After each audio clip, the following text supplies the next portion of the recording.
სალამი ხალხო, როგორ ხართ? თითქმის ყოველ წელს ახალი ავტომობილის ვიდეოს ვსდებ და წელსაც არ არის გამონაკლისი. რა მანქანა მოვიგე 2026 წელს ამერიკის აუქციონზე, რომელსაც უკვე ველოდები. სანამ ამაზე გადავალთ. ჩემი მანქანა. ყველას გახსოვთ, ყველას გიყვართ. მე მიყვარს და თქვენი არ ვიცი, ნახეთ რა ლამაზი. აი ტიპია რა. ძალიან მიყვარს ეს მანქანა, მაგრამ გარკვეული მიზეზების გამო გადავწყვიტე ისე რომ შემეცვალა ავტომობილი. და ამ მიზეზებზე მინდა გესაუბროთ დღეს, აგრეთვე ისიც თქვა თუ რა გეგმები მაქვს საერთოდ, რას ვაპირებ, რამ დამაჩქარა, იმიტომ რომ ამ მანქანაზე ნათქვამი მქონდა რომ გაყიდოს არ ვუპირებდი. და სიმართლე გითხრათ, გეგმა მართლაც ეს იყო. ერთადერთი მიზეზი, რატომაც დავჩქარდი, სამწუხაროდ არის ჩვენი კანონი. მე პირადად ვთვლი რომ ეს კანონი არის აბსურდი და ეს არაფერს არ მოაგვარებს. მაგრამ რა გავაკეთოთ ჩემზე უფრო ჭკვიანმა ხალხმა გადაწყვიტეს რომ ეს კანონი არის მისაღები, ავტომობილები რომელიც 2020 წელზე ქვემოთ არის არ იმსახურებს ჩვენ იდეალურ ქვეყანაში ყოფნას და ამის გამო აიკრძალება. მოდი პირველ რიგში ამაზე ვისაუბროთ რა და შემდეგ გადავალთ ჩემ ავტომობილზე უშუალოდ რა მანქანას ჩამოვიყვან. მანამდე მოდი მინიშნებას მოგცემთ. უკანა წამყვანია. აბა ვიდეოს ბოლომდე თუ გამოიცნობთ თქვენ რა ავტომობილი შევიძინე. საინტერესო იქნება. კომენტარები დამიტოვეთ. კომენტარებში გავიგებთ ვინ გამოიცანთ და ვინ არა. ნელ-ნელა მოგცემთ კიდე მინიშნებას და ბოლოს ვიტყვი. ჩემი აზრით, ავტოპარკის განახლება არ მოხდება იმით, რომ ადამიანებს აუკრძალავთ მათთვის სასურველი ავტომობილის ჩამოყვანას, იმიტომ რომ თუ ვინმე გაბედავს და ამ მანქანაზე იტყვის ძველიაო, ან ამ მანქანაზე, ამაზე შეიძლება თქვა. მოდი რეალობას ჩავხედოთ თვალებში. პრემიუმ კლასის შუახნის მანქანა თუ მირჩევნია, შენ რა პონჩი მიკრძალავ, გამანებე თავი რა. არ მინდა ბიუიკზე ჯდომა, არ მინდა რავი რაღაც ეგეთ მანქანაზე ჯდომა რა. მინდა რომ მერსედესი მყავდეს, BMW მყავდეს. მე რა რომ ხელოსნებში ბოდიალი დამჭირდება ხშირად. ეგ ხო ჩემი პრობლემაა. აი პირობითად მე მაგალითად მარიაჟობა მინდოდა. კიდევ ერთი მინიშნება. რის გამოც შევიძინე ის ავტომობილი, რომელიც ჩამოვა მაქსიმუმ 3 თვეში. მაგ მანქანაზე მაგარ ვიდეოებს მოხო და პირდებით. მესამე მინიშნება დავცხოთ. სუშავია. ისევ კანონი. ეკოლოგია. აი აგერ ხედავთ კარგას, ეკოლოგია, გზა რომელიც უკვე აღარ არის აქტიური, რის გამოც ეკოლოგია შეიწირა, იმიტომ რომ აქ ჩვეულებრივად ეკოსისტემაა, რომელიც დაზიანდა მეტნაკლებად იმის გამო, რომ აქ ერთ დროს გზამ გაიარა. ამის გვერდით კიდევ ერთი გზაა, რომელმაც ანალოგიური გააკეთა. ნუ ეს არის ჩვეულებრივი პროგრესი. ამას წინ ვერ აღუდგებით, იმიტომ რომ გზები გვჭირდება ტრანსპორტისთვის. მორჩა. მაგრამ კარგად რომ დავგეგმოთ და კარგად რომ გავაკეთოთ გზა, ეგ უფრო სწორი იქნება ჩემი პირადი აზრით. ძალიან უცნაური, ასე ვთქვათ, გადასვლა გადმოსვლები მქონდა მე პირადად ჩემ ავტომობილებთან. აი მაგალითად, ჩემი პირველი ავტომობილი Toyota Camry. ნელ-ნელა ბაბუის მანქანიდან გადავდივარ ცოტა უკვე ბავშვის მანქანაზე რა, გასართობ მანქანაზე. Camry რომ ავიღოთ. ძალიან კარგი მანქანა იყო, ვერაფერს ვერ ვიტყვი ცუდს იმ ავტომობილზე. Toyota რისთვისაც კარგია. გამძლეობა, ეკონომია. ენაცვალოს ჩემი თავი, ყველანაირად კარგია. წინა წამყვანი ავტომობილი იყო გახსოვთ, ჰიბრიდულ ზრავზე. ერთადერთი პრობლემა გარბენი იყო. 280 მილი ქონდა. გონი, ძალიან ბევრი მილი ქონდა. მაგრამ კარგ ფასაც ქონდა ნაყიდი და თავის საქმე გააკეთა რა. მასწავლა შორგზაზე სიარული, ესე ვთქვათ და გამოცდილება მივიღე ამ ავტომობილიდან, რისთვისაც ძალიან კმაყოფილი ვარ. შემდეგი ავტომობილი იყო ეს. რატომ მომიწია Camry-ს გაყიდვა? ვინ ჩემი ხანგრძლივი მაყურებლები ხართ და დიდი ხანია მიყურებთ და მიცნობთ, კარგად გეცოდინებათ, რომ Camry-მ აი ეს შემაზიზღა, ეს თოვლი შემაზიზღა, რასაც ქვია, ზამთარი შემზიზღდა. როდესაც Camry მყავდა ზამთარში, მაშინ მოუწია ყველაზე ცუდი ზამთარი, რაც კი ჩემ ცხოვრებაში მახსოვს. როცა ვაფშე გადაფარა ყველაფერი თოვლმა და აი კატასტროფა სეზონი იყო, ოღონდ მართლა. წინა წამყვანი მანქანები კი არა, უკანები და 4-ვეები და რავი, ფრინავი მანქანები ვერ დადიოდნენ, ისეთი ცუდი თოვლი იყო. გამოვლა მჭირდება ხოლმე და მომიწია სახში ჩაკეტვა. ნერვოზი გამიჩინა. ერთი მაგან გამიჩინა ნერვოზი და მეორე კოვიდმა. აი ორივე მომსპო. ხო და მაგის გამო აუტყდი დიდი სამით, რომ არა ჯიპი მინდა, იმენა ჯიპის ყოში მაქვს, ჯიპი მოიყვანეთ, ბიჭო, რაღაც ჭკუაზე არ ვიყავი, ვაიმე ტრაილერი. ხო არ შემეტაკები ძია. ჩაუ არა ქორივით. ჯიპი ავიჩემე. 4-ვე წამყვანი ავტომობილი მინდოდა. ჩემი ლამაზმანი. ჩემი ფორდუკა. 4-ვე წამყვანი ავტომობილი მინდოდა, რომელიც ნებისმიერ სეზონში მატარებდა.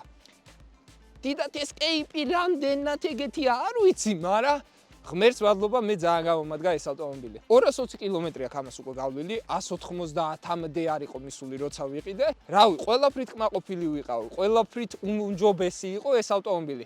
და მოდი ჩამოგიტვლით რატო. საوارძლების გათბობა, მემორი, პანორამა, 4-ვე წამყვანი 2-დან 0 ტურბო ეკობუსტი ძრავი, რომელიც გამოიმუშავებს 240 ცხენის ძალას. რავი, ვიზუალით მე ძალიან მომწონს ეს მანქანა. რაღაცნაირად ფუტკარს წააგავს. რაღაც მწერის ვიზუალი აქვს რა, აი რაღაც მწერი მიყურებს, ეგეთი გრძნობა მაქვს ყოველთვის. სპორტული სიარული ამას ქონდა სხვათა შორის, თავის კლასში ერთ-ერთი გამორჩეულია და ამას დავამატოთ ისიც, რომ ამ ავტომობილზე ბევრი საინტერესო რაღაც გაკეთდა. მინების დამუქებაც გავაკეთეთ, მოუხდა, რატომაც არა. Stage 1-ით ჩავწერეთ, ეგეც მოუხდა, რატომაც არა. 270 ცხენის ძალამდე აგვიყვანა და უკვე 2015 წლიან ML 350 და 5 ატმოსფერულ ძრავზე V6 კონკურენციას უწევს 100-მდე. ნუ 100-ის მაღლა ახლა ბოდიში იმ 305 ცხენზეა და ეს არა. ჯავში კაი ტიპი იყო რა, ყველაფერი გააკეთა ისე როგორც მინდოდა. მინუსები ამ ავტომობილს რა იყო? წვა ქალაქში. ტრასაზე ისე 7 ლიტრს ვაწვევინებ, 90 ჩავკეტავ ხოლმე და ისე გემრიელად დავდივარ, როგორც დაგიბარებია. ტრასაზე ყველანაირად კარგი იყო, მაგრამ უშუალოდ ქალაქში ცოტა მოიკოჭლებს წვით, მაგრამ ეგეც ხო ხდებით, ისეთი ამბავია რა. თუ ძალიან ხშირად ქალაქში არ გადაადგილები, არ შეგაწუხებს. ჯიპის კვალობაზე ეხა 12-13 ლიტრიც ასატანია რა, მით უმეტეს Stager-ზე. კაი რა, პანორამა ჭერთ. კაი რა. ამის მინუსი ეგ იყო წვა, გამძლეობით ეხა სიმართლე გითხრათ, მე პრობლემა არ შემქმნია.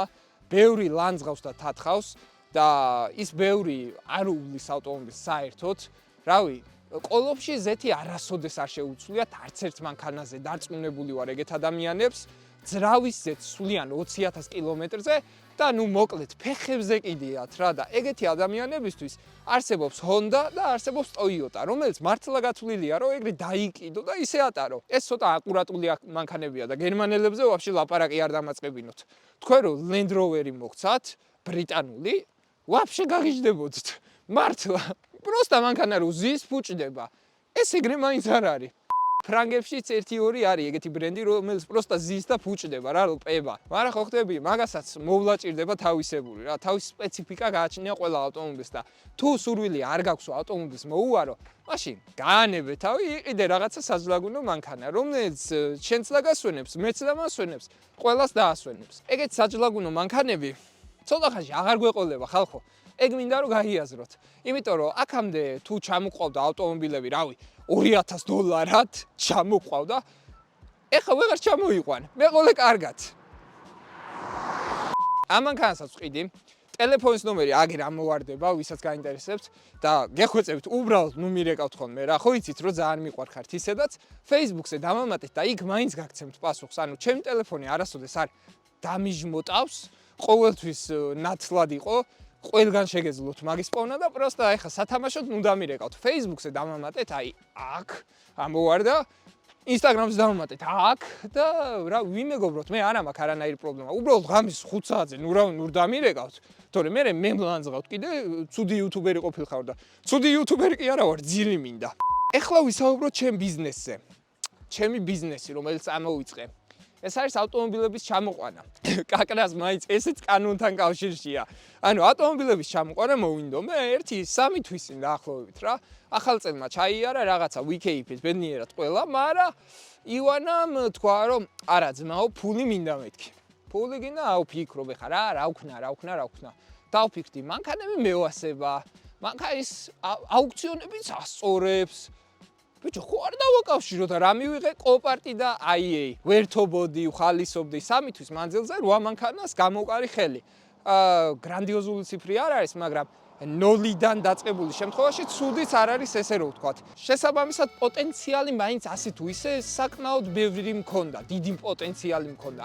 მაგრამ რა თქინდა? როგორც ახლა ბუილი ჩამიარა ამ მანქანამ, ისე ჩაიარა ჩემ მოუცნებებმა ბუილით. სამწუხაროდ კანონმა გამიკეთა რაღაც და დავრჩი ესე გაღიმებული. ჩემი პირველი ავტომობილი, რომელიც ჩემისით ჩამოვიყვანე, რა ფასად მექნება მოგებული თქვენი აზრით. გელოდები არიჩქარო, დაწერე კომენტარებში. $1,000-ად, 1,500-ად, 800-ად, არა 800. მოდი გეტყვით კიდევაც რა მანქანა იყო. Ford Fusion-ი, C კომპლექტაცია, 2.5 ატმოსფერული ძრავი, რომელსაც 200 კილომეტრიც არ ქონდა დადებული. იქოქება დადის სტატუსით. აი ეს მანქანა მოკლედ რა ფასად მექნებოდა მოგებული. ხო, ცდები? თან ძალიან ცდები. $400 მოვიგე ეგ ავტომობილი. ნუ მაგას რა თქმა უნდა აუქციონის დანამატი დაემატა, მაგას დაემატა ტრანსპორტირება, დაზღვევა, ბლა ბლა ბლა ბლა. ბევრი რაღაც დაემატა, მაგრამ მაინც $400 ავტომობილს მოიგებ უკვე თემაა. მაგის მერე ეს მოვიგე, მაგის მერე ეს მოვიგე, მაგის მერე ეს მოვიგე, მაგის მერე ეს მოვიგე.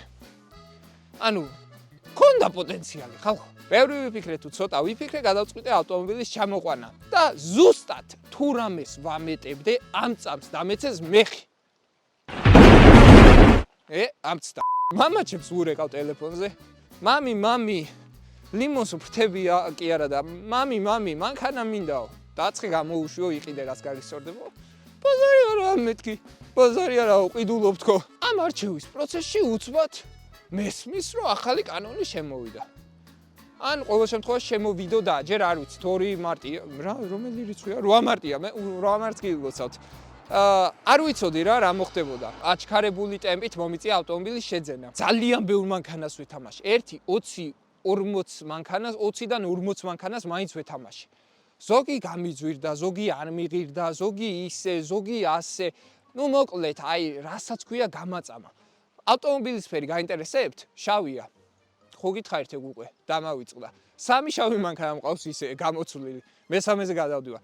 ხო და ნუ კაი, ეგ ცალკე თემა. ისევ იმას დაუბრუნდეთ. საბოლოოდ თვალი დავადგი Mercedes-ის C350 კუპეს მანქანას, რომელიც ძალიან დიდი ხანი მინდოდა და აუ გიჟივით ვეთამაშე და წავაგე. ნერვიულობდი ძალიან განვიცდიდი, მაგრამ საბედნიეროდ მოვიგე ავტომობილი. 310 ცხენის ძალა აქვს. ამასთან კავშირი აქვს. ამისი, ასე ვთქვათ, პატარა შვილიკო, ბიძიკო, მამიკო, რა ვიღაცა არის, რა ვიღაცკო არის. ეს ავტომობილი არის Ford Mustang-ი, რა თქმა უნდა, Mustang-ი, მაინც Mustang-ზე შევჯერდი. კაში. შავი ფერის Mustang-ი, კუპე, კაბრიო მინდოდა სიმართლე გითხრათ, სხვათა შორის ზიპერას ვიდეო მახსენდება. ძალიან ძველი ვიდეო, თავისი ავტომობილი როცა იყიდა რა, მაღაზიაო ჩაწევა ვიდეო. ანუ, როცა ზიპერამ ავტომობილი იყიდა, ტენტიანი არ უნდოდა, კუპე უნდოდა. მე კიდე პირიქით. ტენტიანი მინდოდა რა, მაგრამ კუპე ვიყიდე. დიდას პრეტენზია არ ქონია, რომ თეთრი იყო მანქანა, მაგრამ მე მინდოდა თეთრი ან წითელი ყოფილიყო. და მოვიგე შავი. რა ხდება?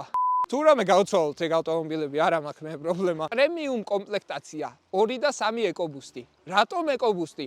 რო ჩამოვა მაღაზია, მე ჩავწევოთ ვიდეო. დაზიანება დიდი ალბათობით მექანიკური აქვს. და ძრავი თუ იყო დასტუკული, კომპანიებო დამეხმარეთ. გევედრებით, გეხვეწებით. მარტო არ დამტოვოთ ამ გასაჭირში, თორე გავრეკავ.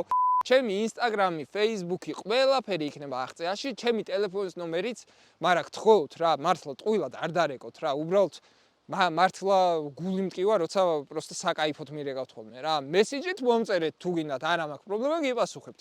პროსტა არ ვრეკავთ.